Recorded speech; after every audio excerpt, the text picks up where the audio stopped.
Hello, love under consideration എന്ന web സീരീസിൻ്റെ short review ആണ് ഇന്നൊരു വീഡിയോ ഭാഗത്ത്. വീഡിയോയിലേക്ക് വരുമ്പോൾ വീഡിയോ ലൈക്ക് ചെയ്യുക, ചാനൽ സബ്സ്ക്രൈബ് ചെയ്യാൻ വേണ്ടി ശ്രമിക്കുക. നീരജ് മാധവ്, അജു വർഗീസ് എന്നൊക്കെ പ്രധാന കഥാപാത്രങ്ങളായി ഇന്ന് ഡിസ്നി പ്ലസ് ഹോട്ട്സ്റ്റാറിലൂടെ OTT റിലീസ് ചെയ്ത വെബ് സീരീസ് ആയിരുന്നു ലവ് അണ്ടർ കൺസിഡറേഷൻ. ഏവരുമേറെ ആകാംക്ഷയോടെയായിരുന്നു വെബ് സീരീസിൻ്റെ റിലീസിനായി കാത്തിരുന്നത്. ഫൈനലി വെബ് സീരീസ് ഇപ്പോൾ OTT റിലീസ് ചെയ്തിരിക്കുകയാണ്.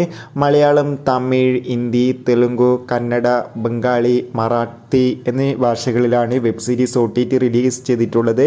ടോട്ടൽ 6 എപ്പിസോഡാണുള്ളത്. എല്ലാ എപ്പിസോഡും മികച്ചതായിട്ടാണ് തോന്നിയിട്ടുള്ളത്. ഓരോ എപ്പിസോഡിലും മികച്ച കോമഡി രംഗങ്ങളൊക്കെ കാണാൻ വേണ്ടി സാധിക്കുന്നുണ്ട്.